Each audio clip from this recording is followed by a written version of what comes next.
Buenas noches muchachos, mi nombre es Erika Millán y vamos a hablar de la NIC 16, la cual nos sale los arrendamientos.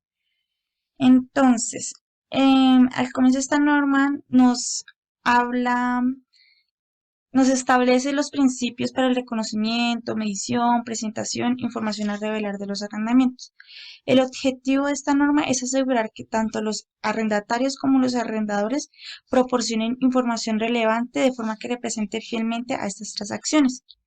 Em, Esta norma tiene un alcance para todos los arriendos y subarriendos, a excepción de unos casos, los cuales son, por ejemplo, los acuerdos de arrendamiento de exploración o uso de minerales, petróleo, gas natural, recursos no renovables o similares. Los activos biológicos del alcance de la NIC 41, los acuerdos de concesión o de servicio entre la CINIC 12, la licencia de propiedad intelectual concedidas por un arrendador dentro del alcance de las NIC 15 y los derechos mantenidos por un arrendatario bajo acuerdos de licencia que están dentro de la NIC 38. En esta nos va a hablar sobre los activos intangibles para elementos como películas de cine, videos, juegos, manuscritos, patentes y derechos de autor. Entonces, la identificación de un arrendamiento. Comenzamos con el concepto de que un arrendamiento es un contrato. Una entidad valorará si un contrato es o no un arrendamiento si en este contrato se transmite el derecho a controlar el uso de un activo identificado por un periodo de tiempo determinado a cambio de una contraprestación o dinero. Un subarriendo. Un subarriendo es una transacción por la cual un activo subyacente es arrendado nuevamente por el arrendatario a un tercero. En el plazo del arrendamiento, entonces, se determina el plazo de arrendamiento con el periodo no cancelable o exigible. Este periodo es el cual no se puede cancelar el contrato bajo ningún término y si se cancela, requiere pagar alguna penalidad. Para este periodo de tiempo, este plazo del arrendamiento se debe tener en cuenta la posibilidad razonable de renovación a decisión del arrendatario, la posibilidad de determinar el contrato que el arrendatario no ejerza, la posibilidad de extender el contrato, esto dependerá del arrendatario y este debe ser probable. Es decir, nosotros no podemos colocar en el periodo de tiempo del arrendamiento la posibilidad de extender un contrato si no tenemos la certeza de que esto va a suceder. Componentes de un contrato. Entonces, ya habíamos hablado del arrendador y arrendatario, pero no habíamos definido qué es. Entonces, un arrendador es una entidad que proporciona el derecho a usar el activo en un periodo de tiempo a cambio de una contraprestación. Y el arrendatario es la entidad que recibe o obtiene el derecho de usar un activo subyacente por un periodo de tiempo a cambio de una contraprestación. Bueno, entonces acá la norma nos divide entre el arrendatario y el arrendador, comenzando por el arrendatario. Entonces, ay, pucha. Bueno, entonces la principal característica está en NIC 16 y es que introduce un modelo de contabilización de los arrendamientos único y requiere que el arrendatario reconozca los activos y pasivos de arrendamientos con una duración superior a 12 meses. Si el arriendo o en el contrato quedó estipulado que es menor a 12 meses, ya no comenzará a utilizarse como un activo o como un pasivo, sino que se llevará al costo o al gasto. A menos, y de igual manera dice que si este activo es de bajo valor, de igual manera ya no se llevará como un activo y como un pasivo. Entonces, em, durante el arrendatario deberá reconocer la fecha de inicio del arrendamiento por un derecho de uso del activo y un pasivo para el arrendamiento. La fecha de inicio se define en la norma como la fecha en la que el arrendador pone el activo subyacente a disposición del arrendatario para su uso. Es decir, en el momento en el que el arrendatario ya puede utilizar el activo. Entonces, medición inicial en el activo. Entonces, el coste de derecho de uso de los activos incluye las siguientes partidas. Entonces, el importe de valoración inicial del pasivo por arrendamiento, cualquier pago que haya hecho cualquier pago que haya hecho el arrendatario por concepto de arrendamiento anteriormente al comienzo de la fecha estipulada, o sea, antes de que comenzara a utilizar el activo.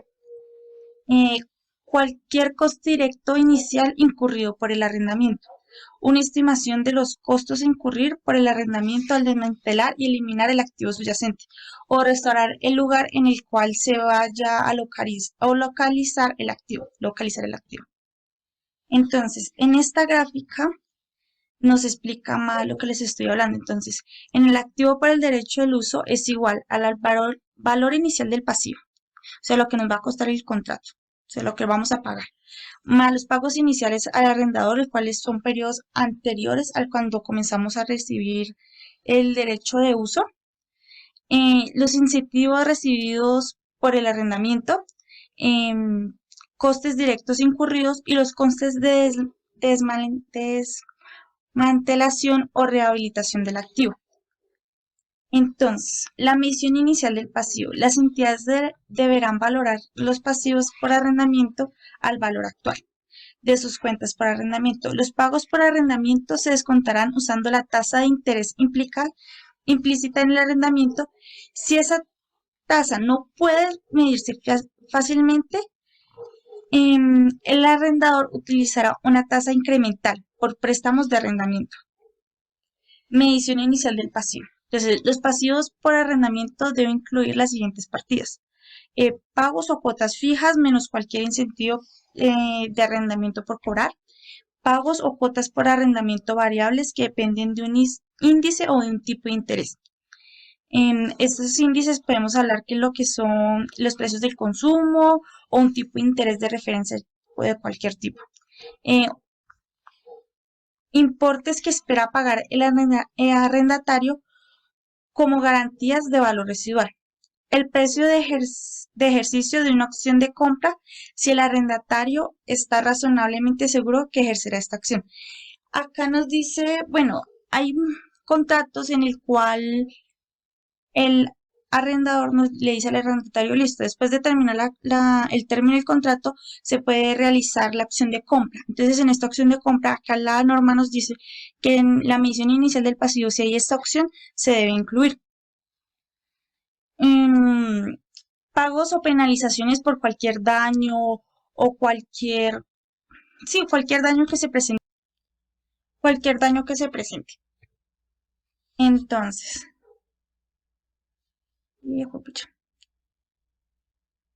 en esta gráfica nos explican mejor lo que les vengo hablando del arrendamiento. Entonces, tenemos al principio el valor actual.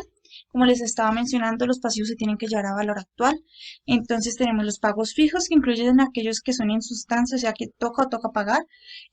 Los pagos variables, que se incluyen aquellos que dependen de índice o tipo, como el IPC. No se incluyen los que dependen del desempeño futuro o uso, como ventas o una rentabilidad. Los pagos opcionales, si son razonables, ciertos, por ejemplo, pagos por opciones de compra, penalizaciones o por cancelación. De igual manera, se excluyen los que no son razonablemente ciertos. Y si se espera, por último, tenemos las garantías del valor residual. En estas, si se espera el pago de, por ejemplo, obligaciones por cubrir variaciones en el valor del activo subyacente. A continuación, muchachos, les voy a presentar un video para que quede más claro lo que les he venido comentando. Entonces, comencemos. Bueno, ¿qué pasa con los arrendamientos? Y aquí digamos que el tema se empezó a volver un poco extenso. ¿En qué sentido? Hasta el año 2018, 31 de diciembre, las normas del grupo 1 y del grupo 2 en relación con los arrendamientos eran exactamente iguales, los requerimientos eran los mismos. ¿Qué decía la norma? Que usted tomaba los contratos de arrendamiento, los evaluaba y los clasificaba y hacía un montoncito que se llamaban contratos de arrendamiento operativo y otro montoncito que se llamaba contratos de arrendamiento financiero. Y decía, los arrendamientos operativos se contabilizan como gasto de manera lineal a lo largo de su plazo o de otra forma si fuere más fiable hacerlo así, más preciso. Si hubiera otra forma de distribuirlo de acuerdo con los beneficios del contrato. Y los arrendamientos financieros generaban un activo que era un activo dependiendo de sus características, propiedad, planta de equipo, intangibles, propiedad de inversión, activo biológico, y generaban un pasivo, obligaciones financieras por contratos de arrendamiento. Hasta el año 2018 fue así, igualito para entidades del grupo 1 y del grupo 2. En el año 2019 entra en vigencia la nueva NIF 16, la norma sobre arrendamientos. Solamente aplica para grupo 1, la norma para el grupo 2 sigue igualita como la acabé de mencionar, pero entonces ahora las entidades del grupo 1 que les dijeron, ya no hay arrendamientos financieros ni arrendamientos operativos, ahora simplemente hay contratos de arrendamiento, ya. O sea que en primera instancia le quitaron el apellido a los contratos de arrendamiento, se llaman arrendamiento y ya. Con eso se nos quita la pelea de si es financiero, de si es operativo, que el plazo, que el valor, nada. Contrato de arrendamiento es contrato de arrendamiento. Y lo va a contabilizar así, dijo la norma. El activo que usted recibe lo va a contabilizar en la categoría a la que corresponde, pero lo va a llamar usted derechos por bienes recibidos en arrendamiento, ya sea en propiedades, planta y equipo, edificaciones, terrenos, propiedades de inversión, en activos biológicos, en intangibles, ¿sí? Derechos por bienes recibidos en arrendamiento. O sea, el activo es un activo, el elemento que usted usa es un activo. Y va a contabilizar un pasivo, obligación financiera por contratos de arrendamiento. Y ya, todos los contratos de arrendamiento tienen que contabilizarse así. La norma tiene unas cuantas exenciones. La norma le dice, bueno, listo. Digamos que voy a excluir del alcance algunos contratos. Permítame, yo abro por aquí la norma para podérsela mostrar. Por aquí la debo tener. La IFRS 16. Aquí.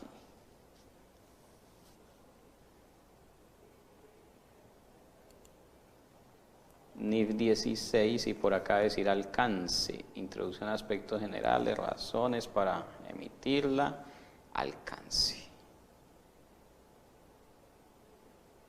exenciones, aquí. Listo, entonces como pueden ver en pantalla, la norma le dice, después de haberle dicho eso, que los contratos de arrendamiento son contratos de arrendamiento y ya, le dice un arrendatario puede optar por no aplicar los requerimientos de los párrafos siguientes, o la NIF, primero, arrendamientos de corto plazo y arrendamientos en los que el activo subyacente es de bajo valor.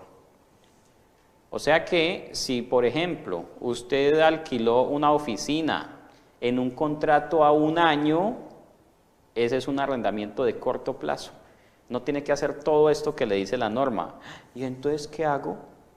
Pues lo que se hacía antes con los que se llamaban operativos. El canon es el gasto y listo.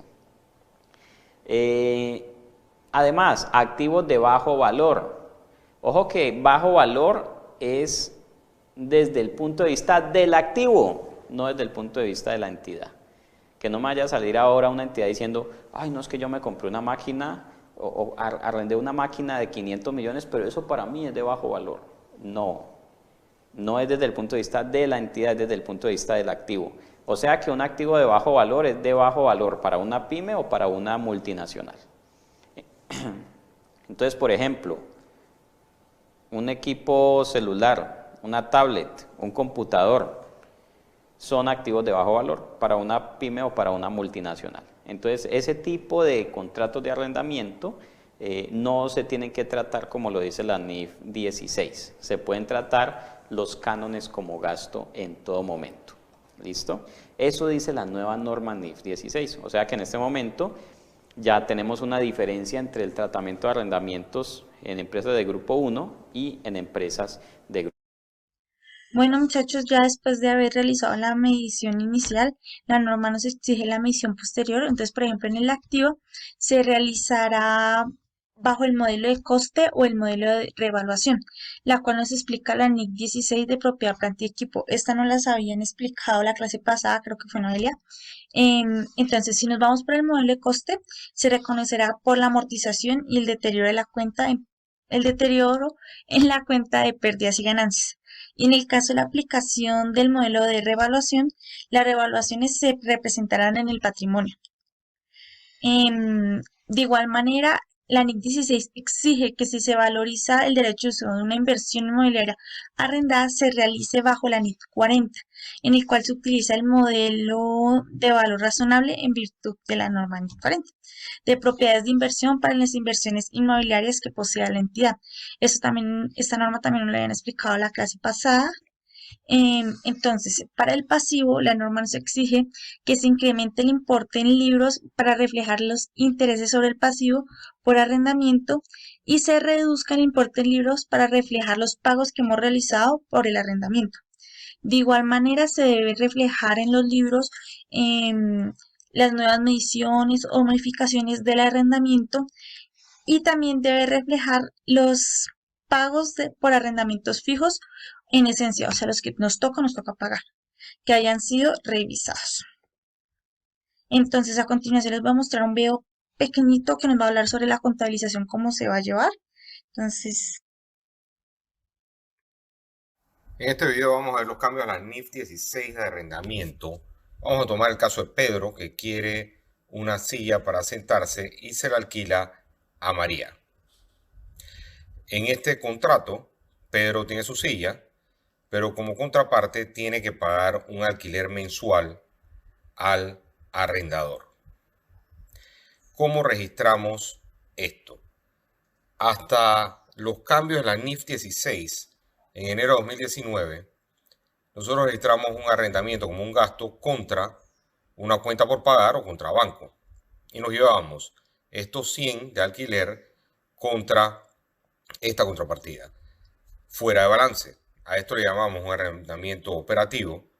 Notemos que registramos este alquiler fuera de balance, siendo esto perfectamente posible hasta enero de 2019, donde la NIF 16 cambia y nos obliga a registrar este alquiler con algunas exenciones como un activo contra un pasivo, es decir, llevándonos este alquiler a balance y los gastos registrarlos contra estas cuentas de balance. A esto le decíamos tradicionalmente un arrendamiento financiero, es decir, dentro del balance. Los cambios entonces de las NIF 16 me obligan a llevar todos los contratos de arrendamiento a un pasivo. Además de eso, el arrendatario no registrará los pagos mensuales, sino que lo que tendrá que hacer es calcular todos los pagos hasta la finalización del contrato y llevar ese valor a valor presente, siendo este el valor que se registrará en el balance. ¿Cómo registro entonces este alquiler de aquí en adelante? El primer paso entonces va a ser registrar un activo como derecho de uso contra una cuenta de pasivo por arrendamiento. Ese es el asiento 1.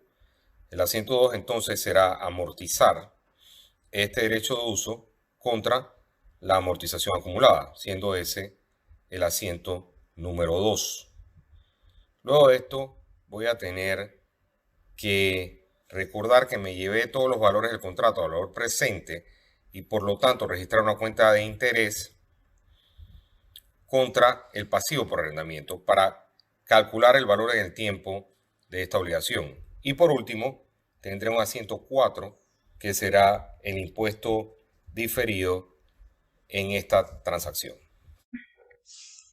sobre la nueva evaluación del pasivo por arrendamiento. Cuando tengamos que realizar una modificación, una nueva evaluación, se debe proceder de la siguiente manera. O bueno, en estos casos, cuando se produzca un cambio en el importe esperado a pagar en virtud de la garantía del valor residual. Cuando se produzca un cambio en las futuras cuotas de arrendamiento para reflejar la variación en el índice o en el tipo de interés utilizado.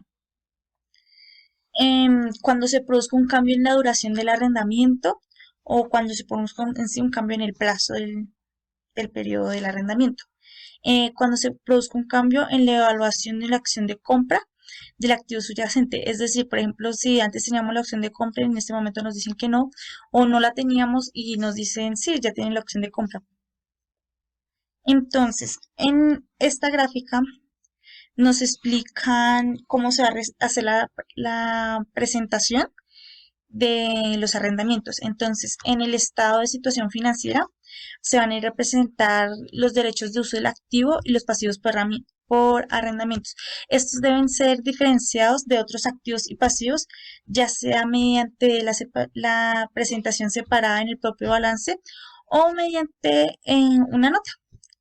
En el estado de resultados, entonces la cuenta de pérdidas y ganancias se reflejaría la amortización del derecho del activo y el gasto por intereses del pasivo o el gasto financiero. En el estado de flujos de efectivos se observará los pagos de efectivo por el los pagos en efectivo por el principal del pasivo por arrendamiento dentro de las actividades financieras, pagos de efectivo por los intereses del pasivo por arrendamiento y las cuotas de arrendamientos de corto plazo.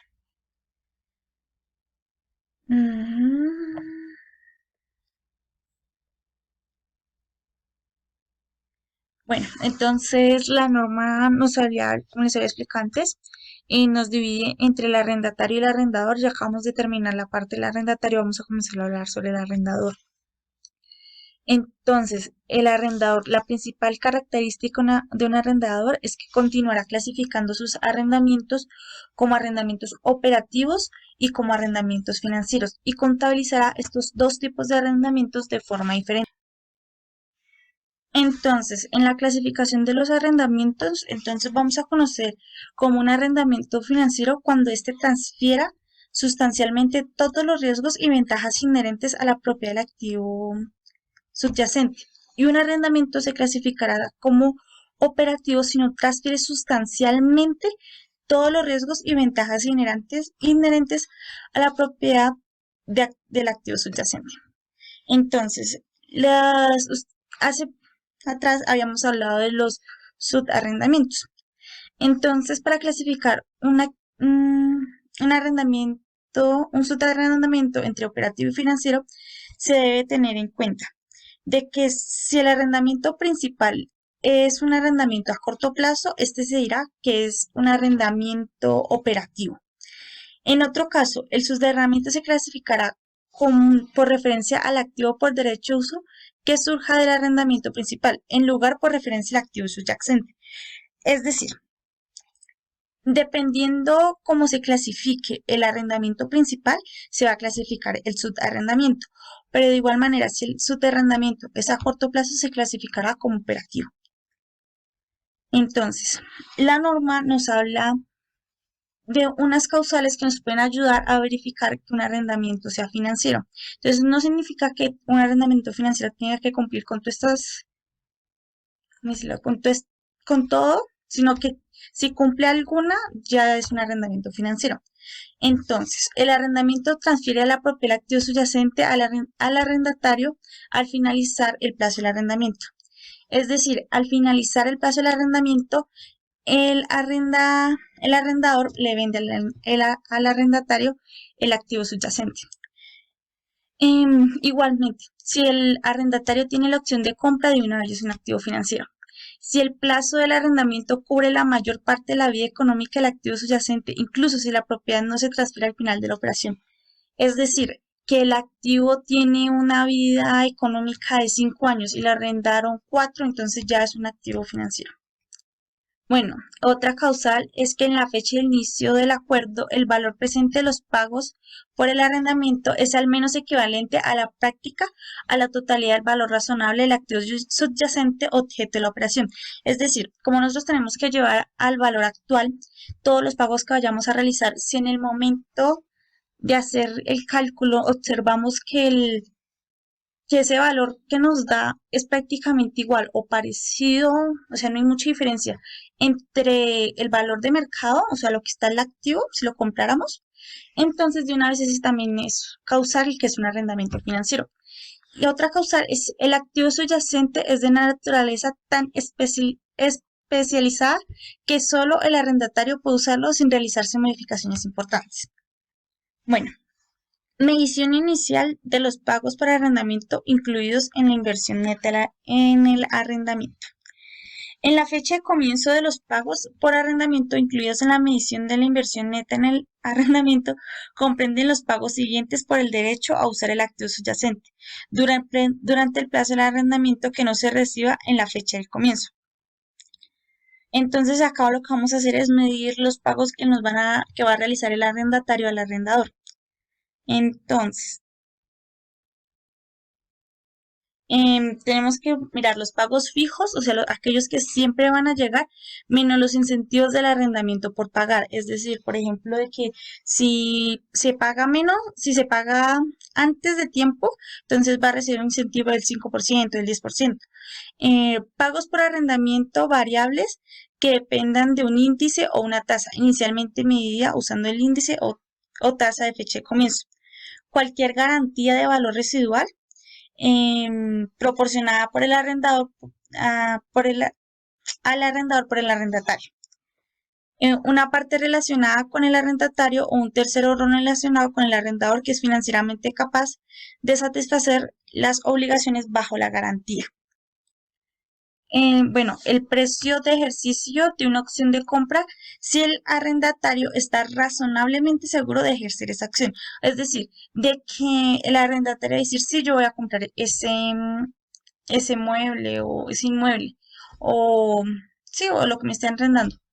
Los pagos de penalizaciones para terminar el arrendamiento si el plazo del arrendamiento refleja que el arrendatario ejercerá una opción para hacerlo. O sea, es decir, si yo como arrendador le estoy diciendo al arrendatario, no, si usted no incumple con estas fechas o no me paga a tiempo, va a tener ciertas penalizaciones.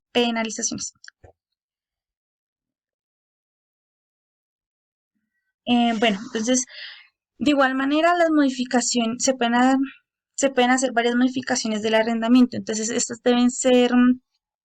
se deben llevar por escrito y de igual manera se deben reflejar en la realidad económica.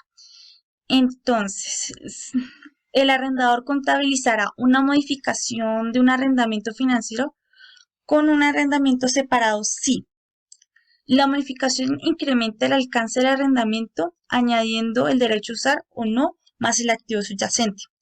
La contraprestación por el arrendamiento se incrementa por un importe acorde con el precio independiente del incremento en el alcance y por cualquier ajuste adecuado a ese precio independiente para reflejar las circunstancias del contrato concreto. Bueno, entonces acá la norma nos comienza a hablar ya de los arrendamientos operativos. Entonces nos va a decir, bueno, ¿qué es un arrendamiento operativo? Entonces uno podrá reconocer o medir un arrendamiento operativo si un arrendador reconocerá los pagos por arrendamiento procedentes de arrendamientos operativos como ingresos en forma lineal o de acuerdo con otra base sistemática. Acordemos de que ya nos habían mencionado de que si es un arrendamiento operativo se lleva por el gasto. Un arrendador reconocerá como un gasto los costos incluyendo la depreciación incurridos para obtener el ingreso del arrendamiento. Un arrendamiento añadirá los costos directos iniciales incurridos para obtener un arrendamiento operativo al importe de libros del activo subyacente y reconocerá dichos costes como gasto a lo largo de la duración del arrendamiento, sobre la misma base que los ingresos del arrendamiento. Bueno, muchachos, ya después la norma nos habla de que la política de depreciación para los activos subyacentes, depreciables o arrendamientos operativos será congruente o será igual a las políticas que la entidad lleve con activos similares o iguales. Es decir, no porque yo esté arrendando un activo significa que lo vaya a depreciar a más tiempo o le vaya a aumentar el valor o disminuir el valor. Ya después, entonces, nos habla que en los arrendamientos operativos, cuando se hay una modificación, este se registrará como un nuevo arrendamiento desde la fecha de vigencia de la modificación. Es decir, si yo tengo un arrendamiento hace un año, en este momento, si es un arrendamiento operativo, ¿no? Si sufre alguna modificación, el arrendatario lo contabilizará como un arriendo completamente nuevo, pero eso sí, tiene que tener en cuenta los pagos por el arrendamiento, anticipados o acumulados, y de igual manera los relacionados con el arrendamiento original como parte de los pagos del nuevo arrendamiento. Bueno, entonces vamos a ver un pequeñito video, es el último, en el cual nos diferencia entre el contrato operativo y el contrato por arrendamiento. Por lo que veo, hoy es un gran día. ¡Excelente! Su primer despacho a grandes cadenas. Lo felicito, Armando Plata.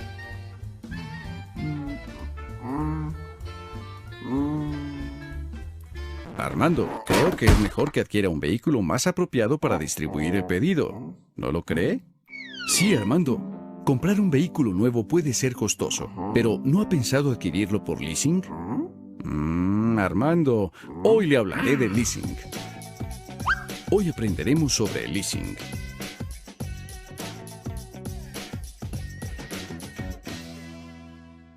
Una alternativa para adquirir o acceder a un activo que requiera su empresa es el leasing.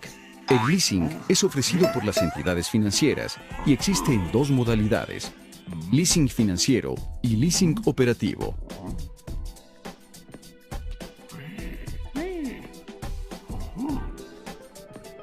El leasing en general se basa en un esquema de arrendamiento de un bien que necesita la empresa para garantizar su operación. En ocasiones, con la posibilidad de comprarlo al final del plazo pactado en el contrato. El leasing se define como un contrato de carácter comercial, mediante el cual se le entrega un bien material a una persona para que éste la use pagando un canon de arrendamiento durante un tiempo determinado. Hay dos modalidades de leasing. Cada uno le permite arrendar activos fijos, pero al término del contrato sus opciones son diferentes. Es decir, al firmar el contrato de leasing, usted podrá pactar un valor o porcentaje a pagar una vez terminado el arrendamiento para quedarse con el bien. Cuando llegue el tiempo, usted paga lo pactado y se queda con el bien. Y a esta opción, mi querido Armando, se le conoce como leasing financiero. O si lo que busca tras cumplir con el tiempo de arrendamiento fijado en el contrato es cambiar el bien, al darse cuenta que este ya es obsoleto, podrá hacerlo mediante el leasing operativo, firmando un nuevo contrato basado en las características del nuevo bien. Este esquema se utiliza generalmente en equipos de alta tecnología como computadores y otros, constituyéndose en una alternativa para adquirir activos productivos y en una posibilidad de obtener beneficios tributarios de acuerdo a la normatividad vigente. Este contrato por lo general está acompañado por una serie de gastos adicionales que cubren servicios de mantenimiento, reparación del material, asistencia técnica, entre otros. Para que todo nos quede claro, voy a mencionarle los pasos que hay que seguir para adquirir un activo fijo por leasing. Primero, usted define el activo fijo de su interés. Segundo, solicita la operación de leasing al intermediario financiero. Tercero, el intermediario analiza el bien y si está de acuerdo con el negocio, lo compra. Cuarto, una vez adquirido el bien, firma el contrato. En este se define el tiempo de uso, el canon de arrendamiento y la periodicidad del pago. También se incluyen adicionales como seguros o gastos administrativos. En este punto tan solo hay una diferencia entre el contrato de leasing financiero y el operativo. Esta acontece en el leasing financiero, ya que en este se busca comprar el bien. Hay que definir el porcentaje que se deberá pagar cercano a la finalización del contrato para poder comprar el activo. Una vez pagado este abono, se realiza el traspaso del bien y listo. ¿Se da cuenta, Armando, lo fácil que es crecer con la información adecuada? Buena suerte, Armando, y disfrute su nueva adquisición. Bueno, muchachos, por último vamos a hablar de la combinación de contrato Entonces dice que al aplicar esta norma, una entidad combinará dos o más contratos realizados al mismo tiempo o próximos entre sí con la misma contraparte o con partes relacionadas a este arrendatario, em, y contabilizará los contratos como uno único si se cumplen uno o más de los siguientes requisitos o criterios. Entonces, primero, que los contratos se negocien como un paquete con un objeto comercial global que no pueden comprenderse sin considerarse los contratos conjuntamente. El importe de la contraprestación a pagar de un contrato depende del precio o desempeño del otro contrato. Y los derechos a usar de los activos subyacentes transmitidos en los contratos o algunos derechos a usar de los activos subyacentes transmitidos en cada uno de los contratos forman un componente del arrendamiento único. Entonces, muchachos, ya está la bibliografía que utilicé y muchas gracias por su tiempo y su atención.